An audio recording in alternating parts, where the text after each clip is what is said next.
কুল্লু নাফসিন যায়কাতুল মাউত, এই শব্দটা কোরআনে কারিমে 3 জায়গায় এসেছে। আল্লাহ পাক 3 জায়গায় বলেছেন কুল্লু নাফসিন যায়কাতুল মাউত।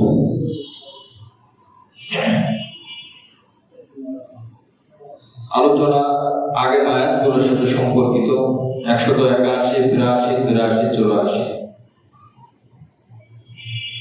আল্লাহ পাক যখন বান্দাদের কাছে দানের কথা বললেন, তোমরা সদকা করো, যাকাত দাও, আল্লাহকে ঋণ দাও,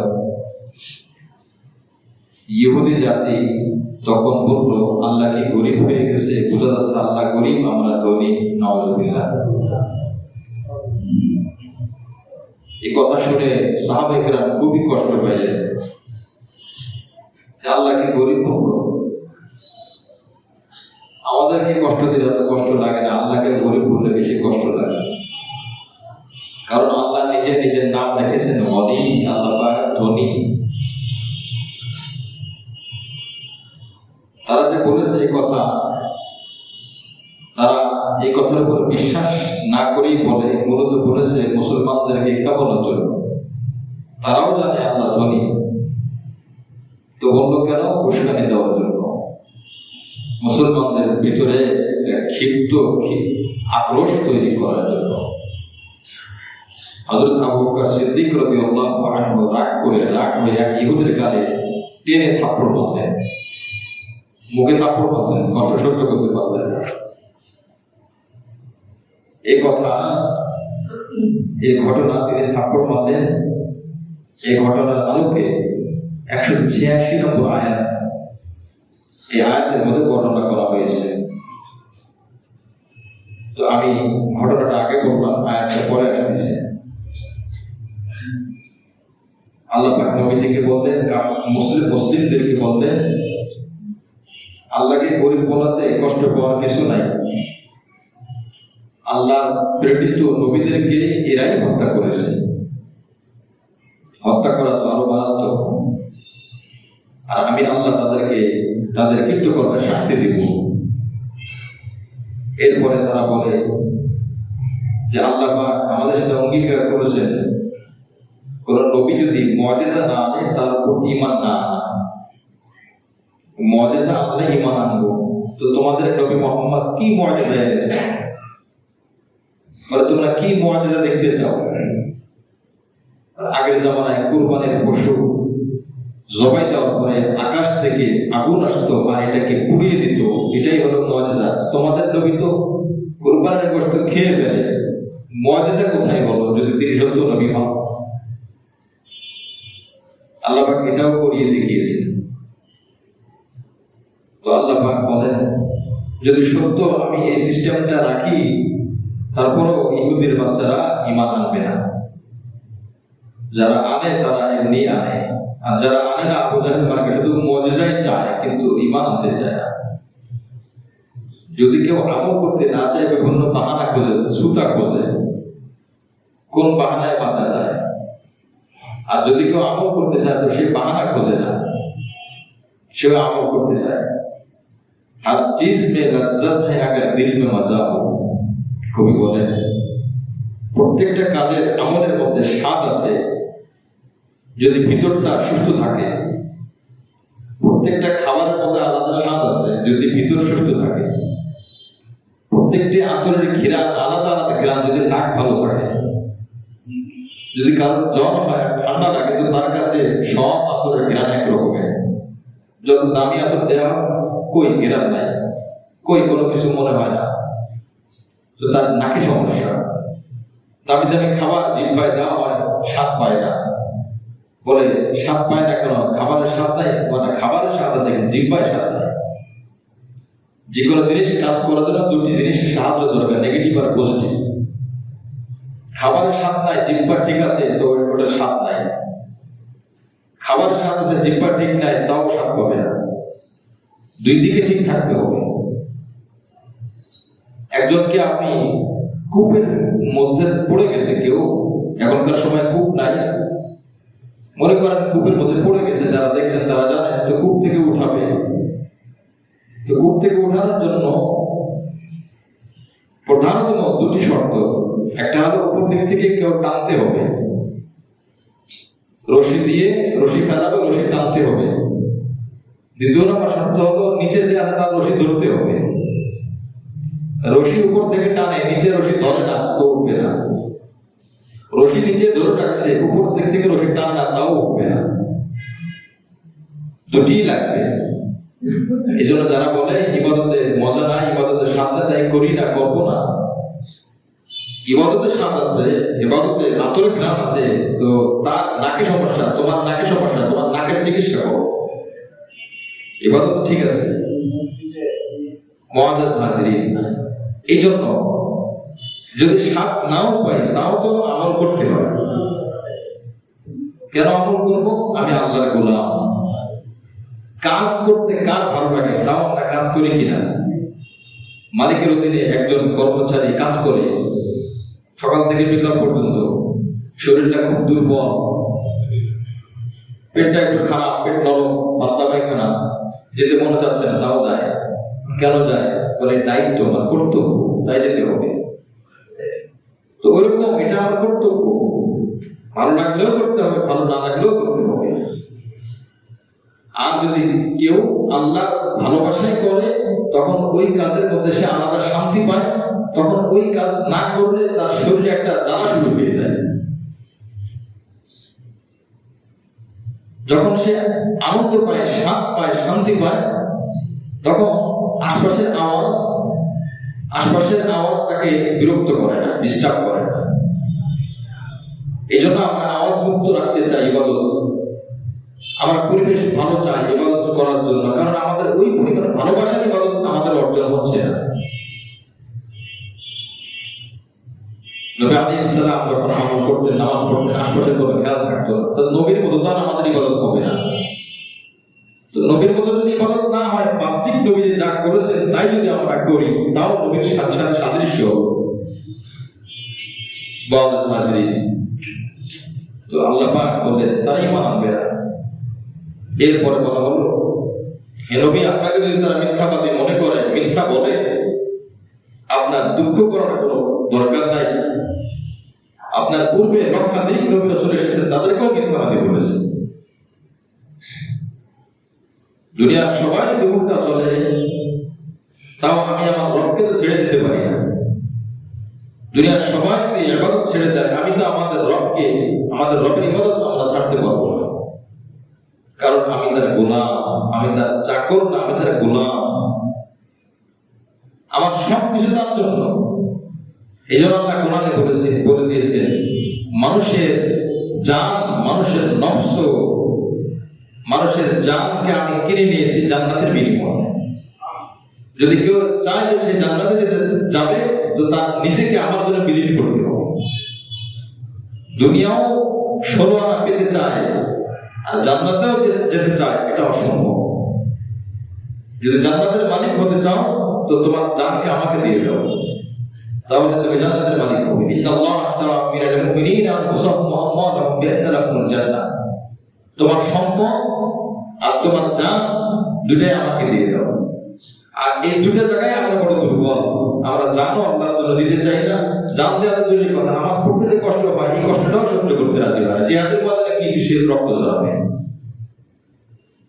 একজন বুজুর্গের কাছে এক শিষ্য আছে, মুরিদ আছে, হুজুর, এই যে একটু জুলুম অত্যাচার, এগুলো কিছুই ভালো লাগে না, খুব কষ্ট লাগে, যুদ্ধে যাব, যুদ্ধ করতে হবে।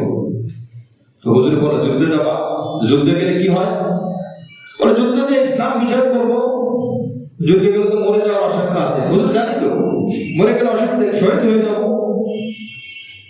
আচ্ছা, যুদ্ধে যাওয়া কি জন্য? যুদ্ধে যাওয়া কি বলে ইবাদত? আচ্ছা, রক্ত ঝরানো ইবাদত, যুদ্ধে যাওয়া ইবাদত। নামাজ পড়া কি? উনি আবার নামাজ পড়ে না, ঠিক মতো নামাজ পড়ে না। নামাজ পড়া কি? ওইটাও ইবাদত। তো তোমার যে ইমানে মসজিদে আনতে পারে না, ওই ইমানে তুমি যুদ্ধে যে বিজয় হবে, এটা তুমি ভাবলা কেমনে? আমার ভাই বলেন তো, যুদ্ধে যাওয়ার জন্য ইমান, তাজা ইমান লাগে কি লাগে না?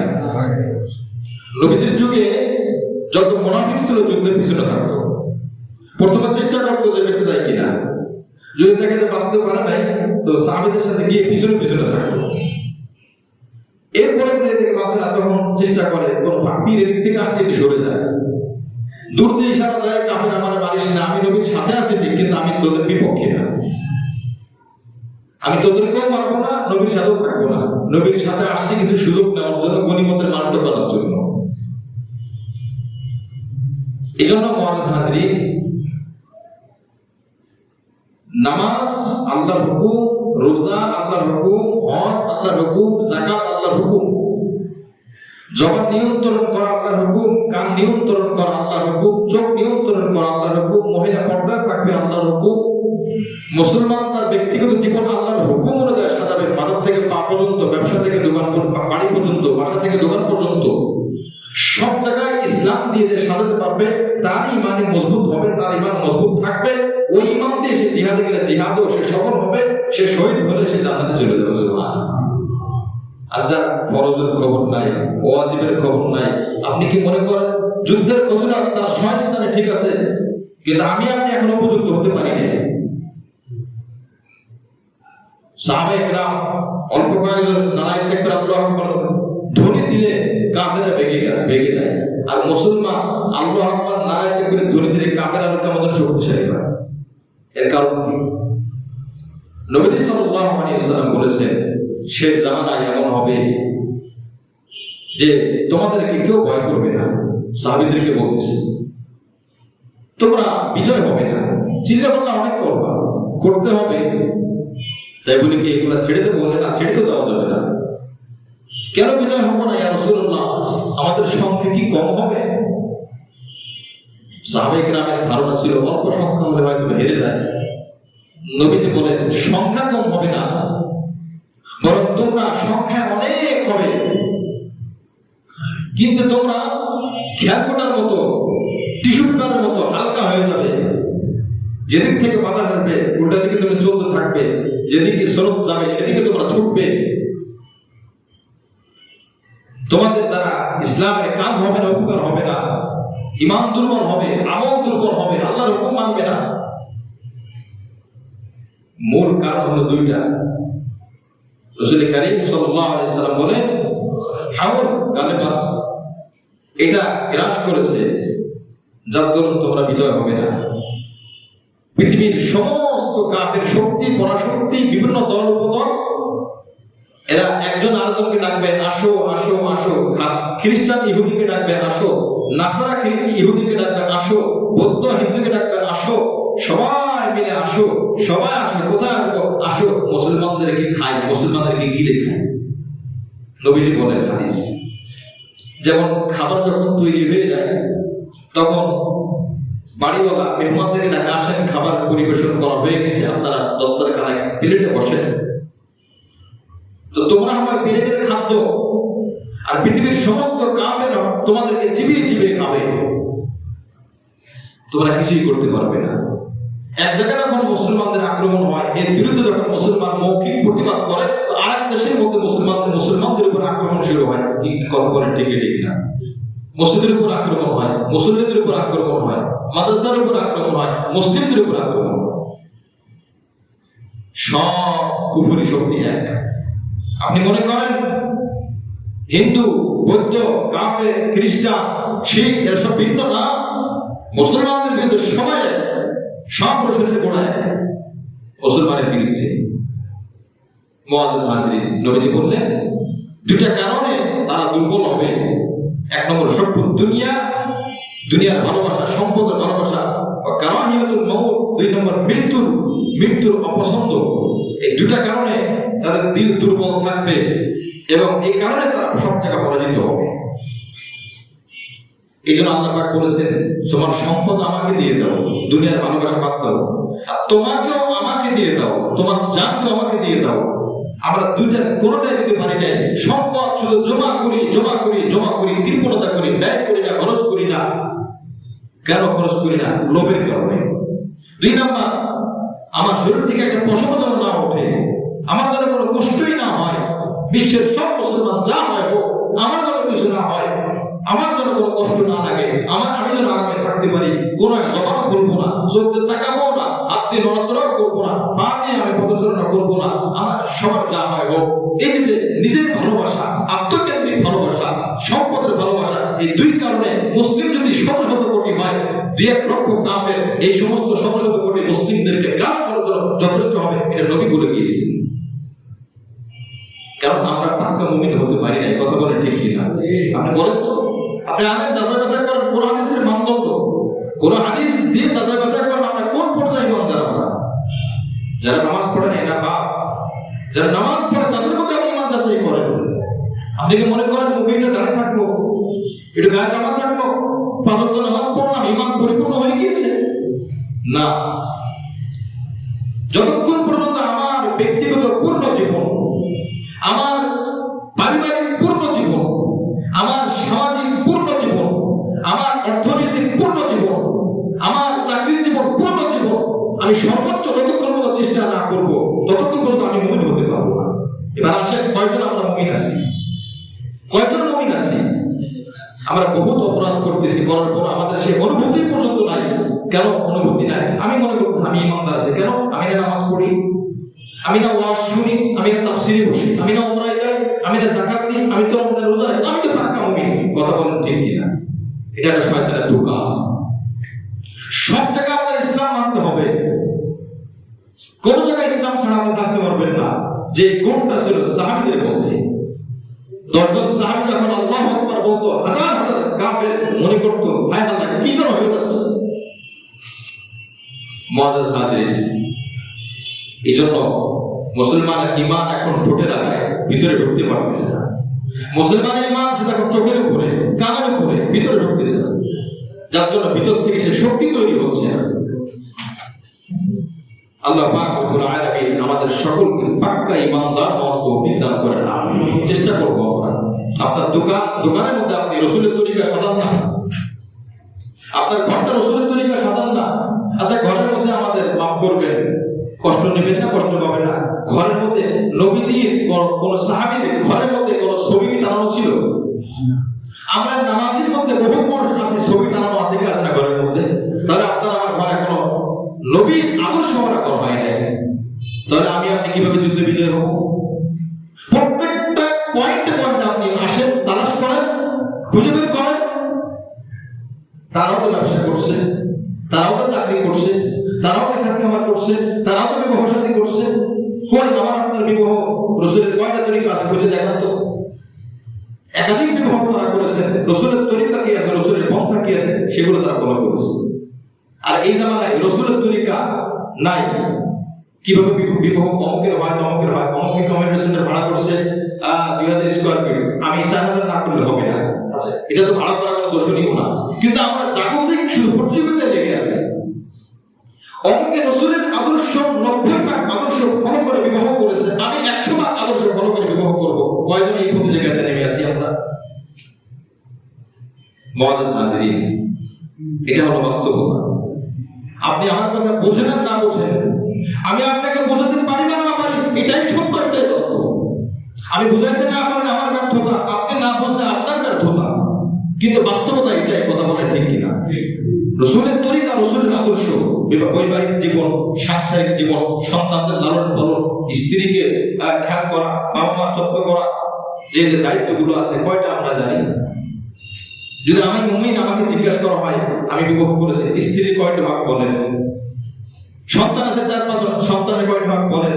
বলে হক জানি তো। কি কি জানেন? জামা কাপড় দেওয়া, খাবার দেওয়া, স্কুলে পৌঁছানো, এটি সন্তানের হক শুধু? জামা কাপড় তো রিক্সাওয়ালাও দেয়, জামা কাপড় তো গরিব মানুষও দেয়, ডিম দুধ তো গরিব মানুষও খাওয়ায়, আমি না খেতে পারি, আমার সন্তানকে খাওয়াই, একটু কষ্ট বানাবো। এটার জন্য তো কোনো শিক্ষা লাগে না, এটা সবাই করে। খাবার দাবার ব্যবস্থা প্রাণীও করে। দেখেন না, বড় বড় আপনার পাখি মুখে খাবার নিয়ে আসে, এই খাবারটা মনে হচ্ছে সে খাবে, কিন্তু সে খায় না। মুখে নিয়ে আসে আস্তে গাছের ভিতরে বিভিন্ন বাসায় তার বাচ্চা থাকে, মুখে খাবার তার বাচ্চার মুখে দিয়ে দেয়, সে নিজে খায় না। এটা তো তার মধ্যেও জ্ঞান আছে, এটা তো আলাদা কিছু না, আলাদা কিছু। আপনার সন্তানকে আপনি দিন কতটুকু দিতে পারলেন? আপনি মাদ্রাসায় ভর্তি করা লাগবে না, আপনার ছেলে ডাক্তার হবে, আপনার ছেলে ইঞ্জিনিয়ার হবে, আপনার ছেলে অ্যাডভোকেট হবে, কিন্তু আপনার ছেলে দিনদার হবে, আপনার ছেলে দিনদার হবে। পাকিস্তানের মুফতি তাকিউস করে সামনে আমার দরকার তো উনি বারবার এই কথাটি বলেন, প্রত্যেকের জন্য বিজ্ঞ আলেম হওয়া ফরজ না, প্রত্যেকের জন্য ডাক্তার হওয়া ফরজ না, প্রত্যেকের জন্য ইমাম হওয়া ফরজ না, প্রত্যেকের জন্য ইঞ্জিনিয়ার হওয়া ফরজ না, প্রত্যেকের জন্য এসপি ওসি ডিসি হবে ফরজ না, প্রত্যেকের প্রশাসনের দায়িত্ব গ্রহণ করবে ফরজ না।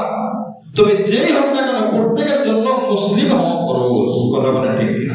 আপনি ডাক্তার, আপনার মুসলিম হতে হবে, আপনি ব্যবসায়ী মুসলিম হতে হবে, চাকরিজীবী মুসলিম হতে হবে, নামাজি মুসলিম হতে হবে, নামাজ পড়লে সে মুসলিম হয় না, ইমাম সাহেব মুসলিম হতে হবে, ইমামতি করলে সে মুসলিম হয় না, মুফতি সাহেব মুসলিম হতে হবে, চাকরিজীবী মুসলিম হতে হবে, ডাক্তার মুসলিম হতে হবে, নার্স মুসলিম হতে হবে, ইঞ্জিনিয়ার মুসলিম হতে হবে, এসপি ওসিডিসি প্রশাসনের বিভাগে যারাই আছে যে যে কর্ম করবে তাকে মুসলিম হতে হবে। কারণ আল্লাহ পাক জিজ্ঞাসা করবেন মান রব্বুকা ওয়া মা দীনুকা, তোমার ধর্ম কি? তুমি ডাক্তার, তুমি ইঞ্জিনিয়ার, তুমি আলেম, এটা তোমার ধর্ম কি? তুমি মুসলিম কিনা এই প্রশ্ন কবরে হবে। তুমি দিনদার কিনা এই প্রশ্ন কবরে হবে। তুমি নবীর আদর্শ মানছো কিনা? ওমা নবিয়ুকা, আপনি কি মনে করেন তোমার নবীকে আমি নবীর নাম মুহাম্মদ মুহাম্মদ মুহাম্মদ মুহাম্মদ আমি মুখস্থ করলাম, আমি বলতে পারবো? অসম্ভব। নবীর আদর্শ অনুসরণ আর অনুকরণ করা ছাড়া কখনো সে কবরের মধ্যে বলতে পারবে না আমার নবী মুহাম্মদ। নবী বলে দিবেন মুখ ছেড়ে দাও, ওদের বলতে না হয়। সারা জীবন নবীর দুশমনি করে চলেছে, নবীর বিদ্বেষ পোষণ করেছে। যখন তাকে কবরে নামানো হয়, মাইয়িতকে কবরে নামানোর সময় কি দোয়া পড়ি আমরা? বিসমিল্লাহি ওয়া আলা মিল্লাতি রাসূলিল্লাহ। এর অর্থ কি? এর অর্থ কি? বিসমিল্লাহ আল্লাহর নামে। কি আল্লাহর নামে? ওয়া আলা মিল্লাতি রাসূলিল্লাহ, আল্লাহর রাসূলের আদর্শের উপরে তাকে কবর রাখতেছি। এই কথা কি সত্য? চরম মিথ্যা কথা এটা, চরম মিথ্যা কথা এটা। তার শরীরের মধ্যে এখনো সুন্নাত নাই। নবীর নাক কোনোদিন বড় ছিল না, তার নখটাও বড়। নবীর কথা কোন পুরুষ কোন মহিলা চুল কাটতে পারবে না, কিন্তু ওই মেয়ে চুল কেটে ছোট পুরুষের মতো বানিয়েছে, ওই অবস্থায় তার মৃত্যু হয়েছে। আপনি বললেন আল্লাহ নবীর আদর্শের উপর রাখলাম, কোন তার চুলে তো বলে সে আল্লাহ নবীর উম্মত, তার চুলে তো বলে না। শরীরে ট্যাটু আঁকা, অঙ্কন করা, ছিদ্র করা, এটি নবীর আদর্শ?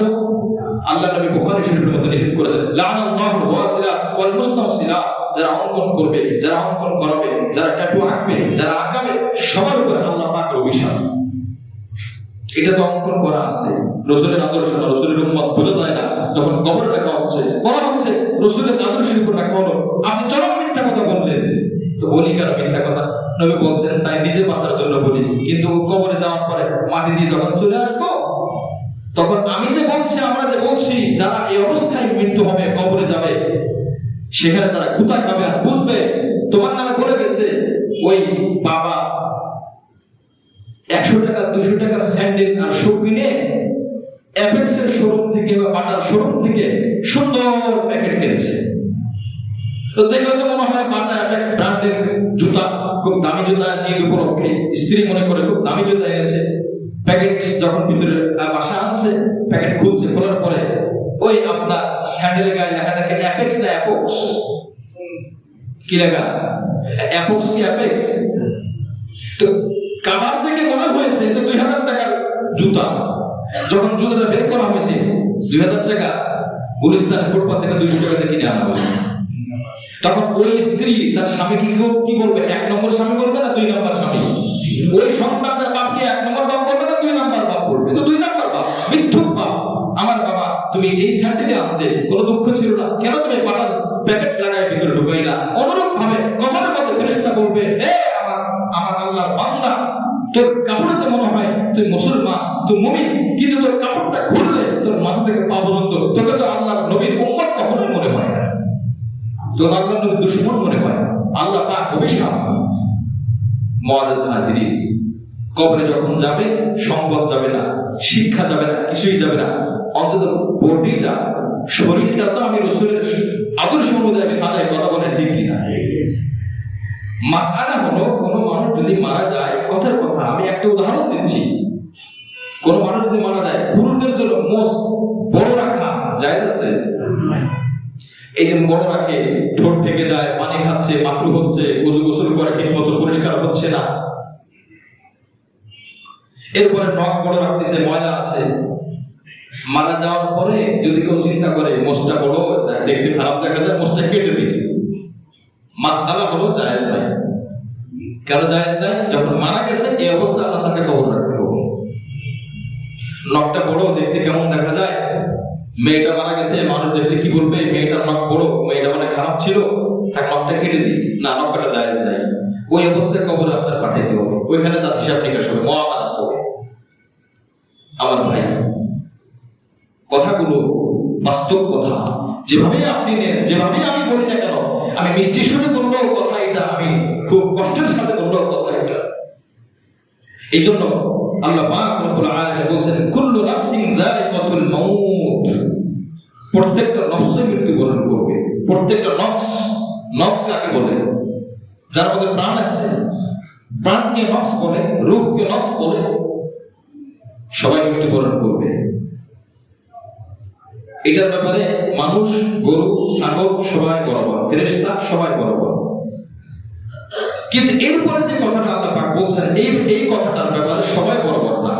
আল্লাহ পাক বলেন, ওয়া ইন্নামা তুওয়াফাউনা উজুরাকুম ইয়াওমাল কিয়ামাহ, অতঃপর তোমাদেরকে কিয়ামতের দিন আল্লাহ পাক অবশ্যই অবশ্যই বিনিময় দিবেন, প্রতিদান দিবেন। কি প্রতিদান দিবেন?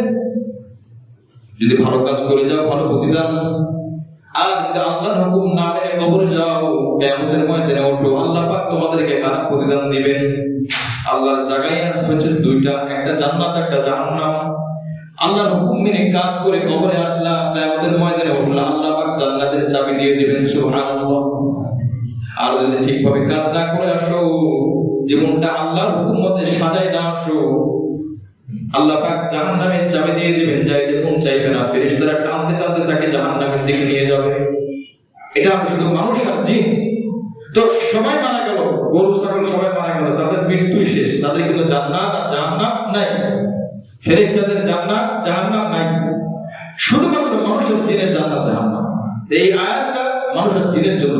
কুল্লু নাফসিন যায়িকাতুল মাউত, প্রত্যেকটা নফস মৃত্যুবরণ করবে। কথা কিন্তু এটা, প্রত্যেকটা মানুষ না। যদি আপনি বলেন প্রত্যেক মানুষ মৃত্যুবরণ করবে, তাহলে গরু ছাগল মৃত্যুবরণ করবে না। এই জন্য আল্লাহ কি বলছেন, কুল্লু নাফসিন, কুল্লু নাফসিন, বুঝেন ভালো করে। মানুষের আরবি কিন্তু নফস না, মানুষের আরবি কি? নাস।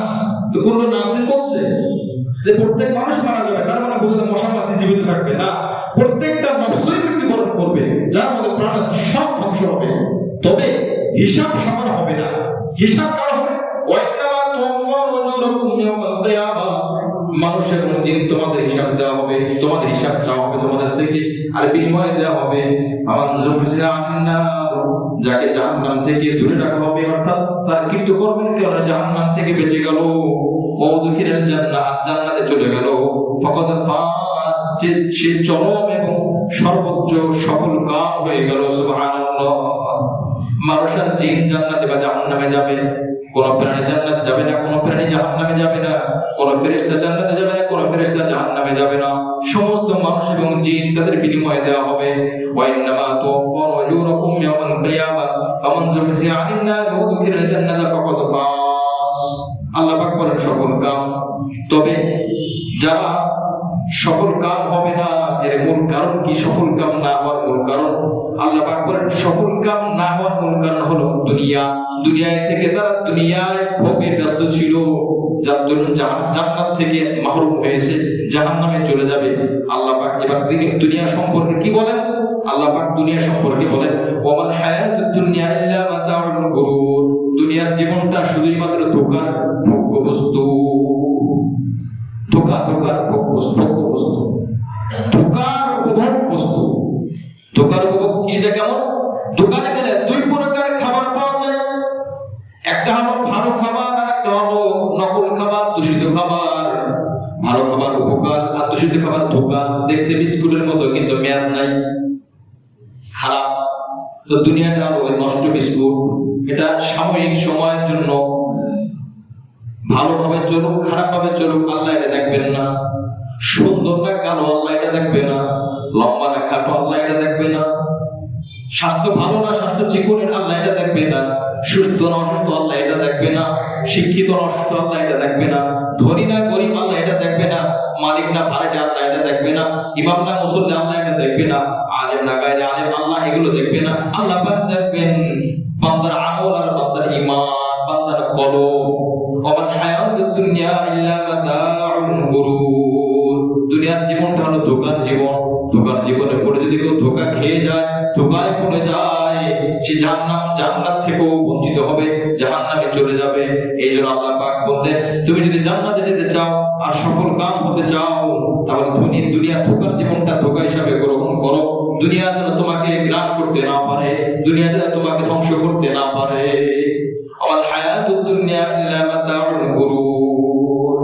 মুআজ্জাজ হাজিরিন, আল্লাহ পাক রব্বুল আলামিন এই যে আমরা যে তাফসীর শুরু করেছি সূরা ফাতিহা থেকে, ফাতিহা শেষ, সূরা বাকারা শেষ, সূরা আলে ইমরান 185 নম্বর আয়াত, এইটাই হলো প্রথম আয়াত এই মৃত্যু সম্পর্কে। এটাই হলো প্রথম আয়াত যে প্রত্যেকটা নফসের মৃত্যু হবে। মৃত্যু কিভাবে সহজ হবে, মৃত্যু কিভাবে সুন্দর হবে, এই কিছু অল্প কিছু হাদিস আসছে। ইনশাআল্লাহ আল্লাহ পাক তৌফিক দান করলে আগামী সপ্তাহে এ ব্যাপারে কিছু হাদিস আমরা জানবো। কিভাবে মৃত্যু সুন্দর হবে, ভালো মানুষের মৃত্যু কিভাবে হবে, হাদিসের আলোকে মৃত্যুর আগে কি কি দেখে মানুষ, কি কি আলামত হয়, এবং মৃত্যুর আগে কিভাবে সে বুঝবে না তার এখন মৌত হবে, এটাও হাদিসের মধ্যে বলা আছে। কিছু আলামত বলে দেয়া আছে, সব বুঝতে পারবে। মৃত্যুর পরে ভালো হলে কিভাবে কোথায় যাবে, খারাপ হলে কিভাবে কোথায় যাবে, সবগুলো যখন মানুষ শুনবে আর জানবে আর চিন্তা করবে, তখন তার এই মৃত্যুর ভয়াবহতা থেকে, কবরের ভয়াবহতা থেকে, জাহান্নামের শান্তি থেকে বাঁচা সহজ হবে। তো তাহলে তো আমার সিদ্ধান্ত নিতে হবে, আমি এমন কাজ করবো না যে কাজের দ্বারা কবরের মধ্যে শাস্তি পেতে হয়, এমন কাজ আমি করবো না যে কাজের দ্বারা আমার অবমৃত্যু হয়। কিছু কিছু কাজ এমন আছে যে কাজ করলে বান্দার মৃত্যু সুন্দর হয়, বান্দার কবর সুন্দর হয়, বান্দার হাসর সুন্দর হয়। আবার কিছু কিছু কাজ এমন আছে যে কাজ করলে বান্দার মৃত্যু অসুন্দর হয়, অশুভ মৃত্যু হয়, কবরটাও খারাপ হয়, এবং এর ফলে কিয়ামত পর্যন্ত, হাসরের ময়দান পর্যন্ত সব ঘাটিগুলো তার কষ্টের ঘাটি, সব ঘাটিগুলো কষ্টের ঘাটি, এগুলো বার করে করে যেতে হয়। অবশেষে তার স্থান হয় জাহান্নাম, জান্নাতে সে যেতে পারে না। আল্লাহ পাক এর পরের আয়াতে বলেন, লাতুবলাউনা ফি আমওয়ালিকুম ওয়া আনফুসিকুম, আমি আল্লাহ অবশ্যই তোমাদের সম্পদ দিয়ে, তোমাদের জান দিয়ে আমি পরীক্ষা করব। আল্লাহ পাক পরীক্ষা করবে কি দিয়ে? সম্পদ দিয়ে। কি দিয়ে? জান দিয়ে। আমার শরীর দিয়ে, আমার স্ত্রীর শরীর দিয়ে, আমার সন্তানের শরীর দিয়ে, আমার আত্মীয় স্বজন দিয়ে আল্লাহ আমাকে পরীক্ষা করবে, কষ্টে রাখবেন। 2 নম্বর, সম্পদ দিয়ে কষ্ট রাখবেন, অভাবের কষ্ট, এটা একটা পরীক্ষা। অনেক সম্পদ, এটা একটা পরীক্ষা। অনেক মানুষ আছে অনেক সম্পদ হওয়ার কারণে আল্লাহর হুকুম থেকে দূরে সরে যায়, এটা তার জন্য একটা বড় পরীক্ষা। একজন সাহাবী ছিলেন সাহাবা রাদিয়াল্লাহু আনহু, নবীদের কাছে আসে, হুজুর একটু আমার সম্পদ যেন বেশি হয়, আল্লাহর কাছে দোয়া করেন। নবীজি দোয়া করলেন, বাস দোয়া কবুল, সম্পদ বেড়ে গেল। কিছুদিন পরে মাঝে মধ্যে নামাজে আসতে পারে না। নবী আলাইহিস সালামের কাছে এসে বলেন, ইয়া রাসূলুল্লাহ, ইয়া হাবিবাল্লাহ, আমার সম্পদ অনেক বেড়ে গেছে। আল্লাহ নবী বলেন, তোমাকে আমি মাঝে মধ্যে নামাজে পাই না, ব্যাপার কি? বলে, হুজুর বেশি ব্যস্ত থাকতে হয়, নামাজ হুজুর পড়েনি কিন্তু মসজিদে আসতে পারি না, মাঝে মাঝে মিস হয়। নবী বলেন, না, এটা ঠিক না। যাই হোক, এরপরে আবার সম্পদ আরো বাড়তে এখন প্রায়, আগে তো মাঝে মধ্যে ছুটতো, এখন প্রায় ছুটে যায়, মসজিদে আসতে পারে না, নামাজ পড়তে পারে না। ওই যেখানে আপনার কাজকর্ম থাকে এখানে নামাজ পড়ে নেয়। এরপরে এমন হলো শুধু জুম্মার সময় আসে। এরপরে এমন হলো, এত ব্যস্ত হলো যে সে জুম্মাও ঠিক মতো আসতে পারতো না। নবীর যুগে খেলাফতের আমলে যাকাতের নিয়ম ছিল, জাকাত গুলো ইসলামী রাষ্ট্রীয় কোষাগারে জমা দেওয়া হতো, বাইতুল মালে, এখান থেকে জাকাত বন্টন করা হতো। আলাদা আলাদা আমরা যেমন ব্যক্তিগত ভাবে দিই, এইভাবে নিয়ম ছিল না। এখন যেমন সরকারে আমরা ট্যাক্স দিই, তখন জাকাত দেওয়া হতো, কর দেওয়া হতো। তো নবীদের যুগে জাকাত নিয়ে আসছে, নবীদের যুগে জাকাত নিয়ে আসছে। নবীজি বলেন, সাহাবারা জাকাত তোমরা গ্রহণ করবে না, তার জাকাত আমি রাসূল নেব না। রাসূল কষ্ট পাইছে, কেন? তার নামাজ ছুটে যাচ্ছে, জামাত ছুটে যাচ্ছে, জুমা ছুটে যাচ্ছে। কিসের কারণে? সম্পদের কারণে। এই অবস্থায় নবীর ইন্তেকাল হয়। আবু বকরের খেলাফতের সময় তিনি, তার সম্পদ আরো বেড়ে গেল, অনেক জাকাত নিয়ে আসছে। আবু বকর সিদ্দিক রাদিয়াল্লাহু আনহু বললেন, এটা কার জাকাত? বলে, সাহাবার জাকাত, গালিবান। তখন তিনি বলেন, যেই ব্যক্তির জাকাত নবীজি গ্রহণ করে নাই, তার জাকাত আমি আবু বকর গ্রহণ করতে পারবো না। এবার বলেন, জাকাত যদি গ্রহণ করার সুযোগ না থাকে তো তার জাকাত আদায় হয়? সুযোগ নাই। তো গ্রহিতা না থাকলে, গ্রাহক না থাকলে এটা আদায় হবে কিভাবে? এটা তো রাস্তা বানায় দিলে তো হবে না, কল লাগায় দিলে তো হবে না, বিল্ডিং করলে তো হবে না। উপযুক্ত ব্যক্তির কাছে পৌঁছাইতে হবে। কিন্তু উপযুক্ত ব্যক্তি তো রাষ্ট্রীয় কোষাগার থেকে আসবে, দিচ্ছে না কেউ। আসলে এবার হযরত ওমর রাদিয়াল্লাহু আনহু খিলাফত আমল 10 বছর তিনি শাসক ছিলেন। ওমর রাদিয়াল্লাহু আনহু শাসন আমলে তিনি যাকাত নিয়ে আসছে। ওমর রাদিয়াল্লাহু আনহু বলেন, তোমার যাকাত রাসূল গ্রহণ করে নাই, তোমার যাকাত আবু বকর গ্রহণ করে নাই, তোমার এই যাকাত আমি ওমর আমিও গ্রহণ করা সে দুঃসাহস আমার নাই, সুতরাং তুমি এটা নিয়ে ফিরে চলে যাও। ওসমান রাদিয়াল্লাহু আনহু খিলাফতের আমলের আগে ওই সাহাবী ইন্তেকাল হয়ে যায়। এবার কি দেখলেন? গরিবের জামানায় যাকাত গ্রহণ করা হয় নাই। কেন? দুনিয়ার লোভের কারণে আল্লাহ রাসূল এটাকে অপছন্দ করেছে। রাসূল বুঝে গেছেন তার কিন্তু দুনিয়ার লোভ ঢুকছে। অপরদিকে ওসমান গনির সম্পদ অনেক বেশি ছিল, কিন্তু ওসমানের ব্যাপারে নবীজি দোয়া করছেন। কেন? ওসমানের সম্পদ বেশি হওয়ার কারণে তার ইবাদত কখনো ছুটে যায় নাই। আপনার সম্পদ যতই বেশি হোক, যদি দেখেন আপনার আল্লাহর হুকুম ছুটে যাচ্ছে, ভাববেন এই সম্পদ আপনার জন্য একটা মহা পরীক্ষা। আর যদি আপনার ইবাদত আরো বেড়ে যায় তো ভাববেন এই সম্পদ আপনার জন্য নিয়ামত। সুবহানাল্লাহ। কৃতজ্ঞতা বেড়ে যায়, নিয়ামত। দান বেড়ে গেছে, নিয়ামত। যদি দেখেন সম্পদ বাড়ছে কিন্তু দানের পার্সেন্টেজ বাড়ে নাই। যখন আপনার কাছে লাখ টাকা ছিল আপনি তখন 10,000 টাকা দিতেন, এখন আপনার কাছে 20 টাকা, আপনি এখন 10,000 টাকা দেন না, 5 লাখ টাকা দেন। বাহ্যিকভাবে 5 লাখ বেশি, 10,000 কম, কিন্তু 1 কোটির হিসাবে আর 1 লাখের হিসাবে 5 লাখ বেশি না 10,000 বেশি? বুঝেন? 1 কোটির হিসাবে 5 লাখ বেশি আর 1 লাখের হিসাবে 10,000 বেশি। কোনটা বেশি কোনটা কম?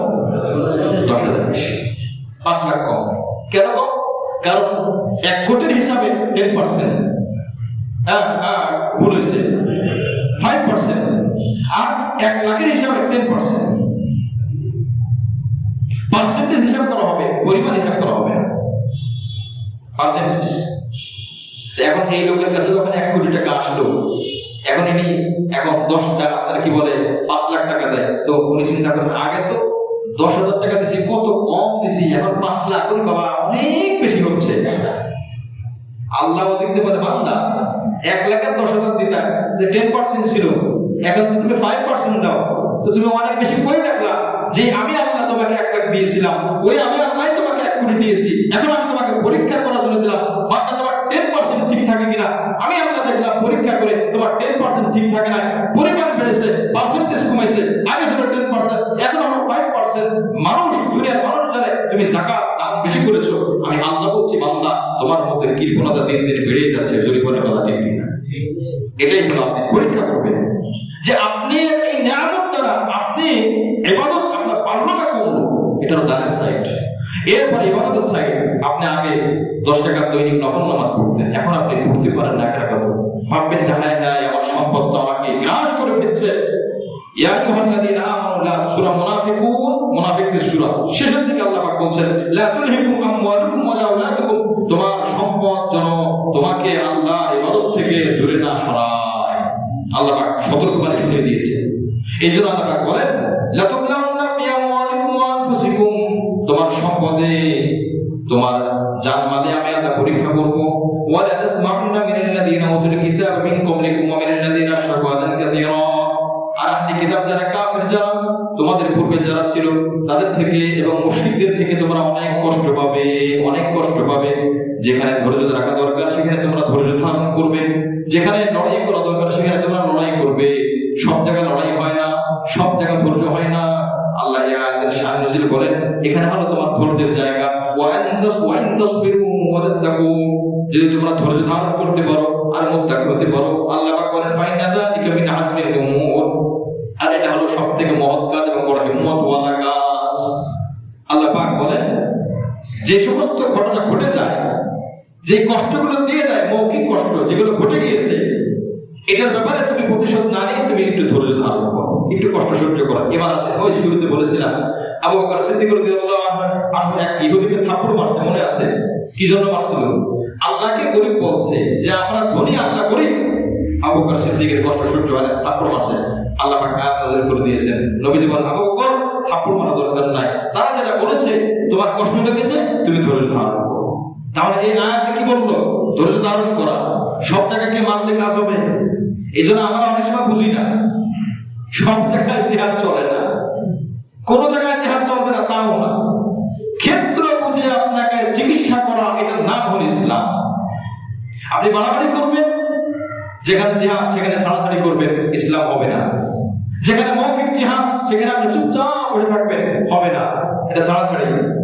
আর যেখানে সবর, ধৈর্য ধারণ করা, সেখানে আপনি আওয়াজ তুলবেন, দেখাই দেবো, ফাটাই ফেলবো, করে বলে এটা তো এটা হবে না। কারণ সবর যে আল্লাহ বলেছেন, ইন্তেকাম সে আল্লাহ বলেছেন, কথা বলেন ঠিক কিনা?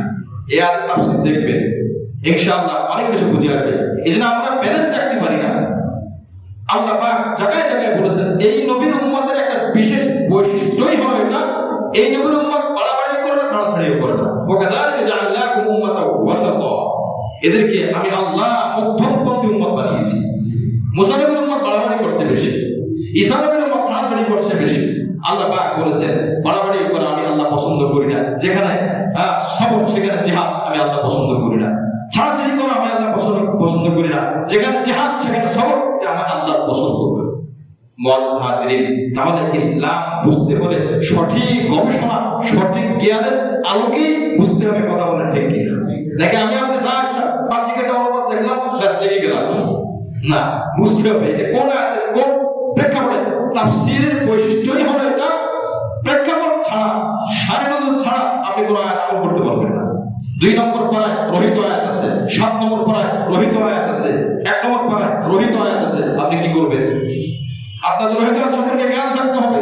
আপনি আমল করবেন কিভাবে? আপনি যদি মনে করেন এটা কোরআনে আছে, আমল শুরু করে দিন, আপনি রহিত আয়াতের উপর আমল করলে কোরআনের উপর আমল হবে না। আল্লাহ পাক বলেন তোমার আমল হয়ই নাই, তোমার আমল হয়ই নাই। মুআজ্জিজ হাজিরিন, যেমন একটা উদাহরণ, সূর্য ডোবার সময়, সূর্য ওঠার সময়, সূর্য মধ্য আকাশে থাকার সময় নামাজ পড়া কি নিষেধ, হারাম।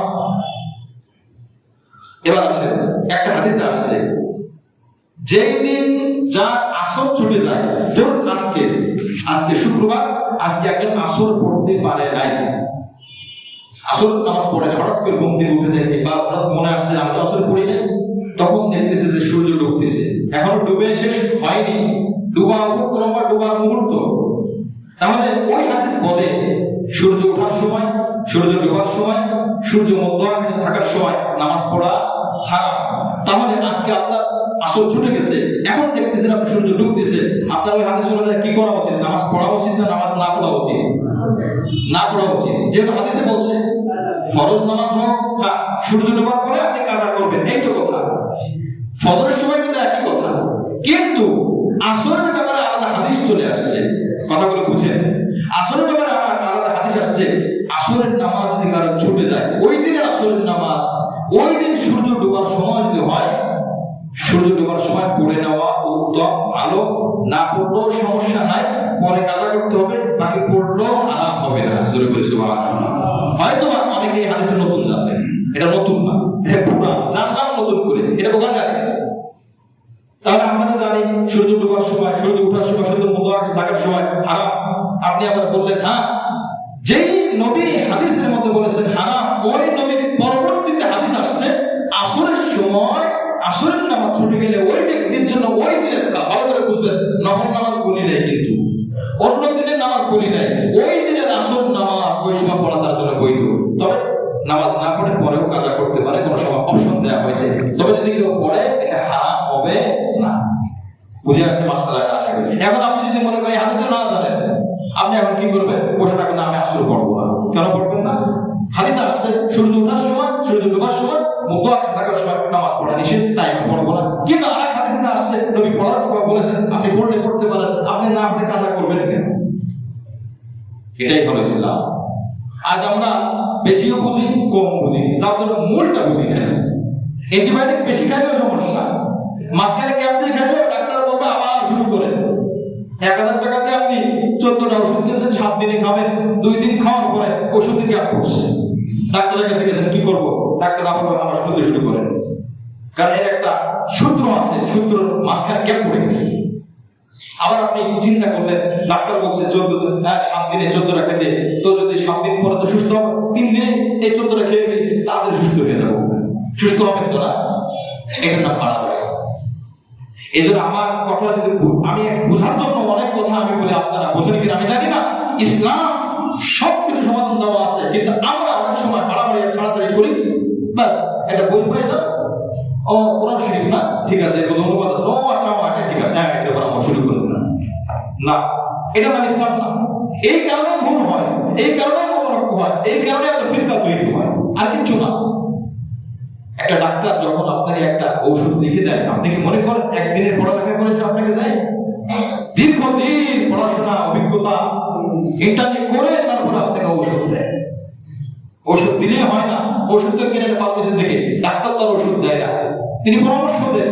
মুআজ্জাজ হাজিরিন, এই জন্য ইসলামের যে আমলগুলো আছে এগুলো আমল করার জন্য পর্যাপ্ত আপনার যা না জানেন, যারা বিজ্ঞজন আছে তাদের থেকে জেনে যদি কেউ আমল করে, ডাক্তার সঠিক ওষুধ খাইলে যেমন সুস্থ হবে, ডাক্তারের পরামর্শ নিয়ে যদি কেউ সঠিক ওষুধ খায় সেও কিন্তু সুস্থ হবে, অথচ সে কিন্তু ডাক্তার না। এই জন্য আমার ভাই, আমার কথা হলো ওয়াইন তাসবিরু ওয়া তাত্তাকু ফাইন্না যালিকা মিন আযমিল উমুর, যেখানে যে বিধান আছে সেখানে সেই বিধান রাখা, আর এর ব্যতিক্রম যদি কেউ রাখে এটার নাম হবে জুলুম, এটার নাম হবে জুলুম।